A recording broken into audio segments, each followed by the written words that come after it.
Well, the first thing that you need to know is that there's a very large number of obstetrical providers and family physicians who are more than capable and happy to perform reproductive services that include pregnancy termination, but who don't, because it comes at a great personal cost, sometimes the inability to see other patients, sometimes the inability to have a safe family.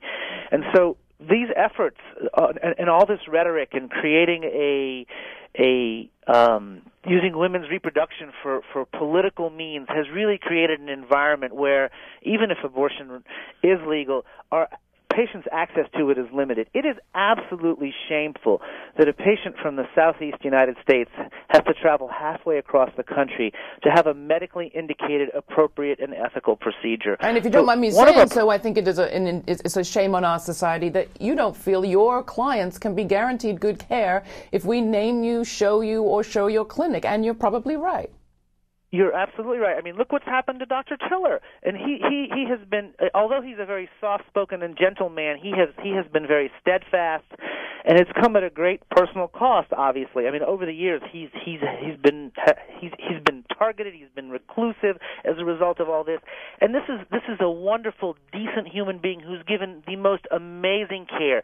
The few people I have sent to him have only come back raving. They've come back from a pregnancy termination, the worst day of their lives, a decision that was terrible. It was a late-term abortion, and they've all come back with a sense of peace and dignity and are extraordinarily grateful that he was there to take care of them. It's a tremendous loss, not just because we've lost someone who performs a procedure, but because we lost someone who was an amazing human being and an amazing doctor. Jen, final thoughts for you and advice for journalists. We've got about a minute. Okay, so I really urge all reporters, analysts, commentators who are covering this crime to ask themselves if they want to be complicit in the continuing allowance of this kind of violence to happen. And if they don't want the media to be complicit in this kind of violence, we need serious, substantive, long-term, and historically relevant reporting about this and so many other crimes that seek to intimidate and threaten women and providers. That is textbook terrorism, the ability to use violence and intimidation to coerce a civilian population or affect policy. That's the definition under the Patriot Act of terrorism.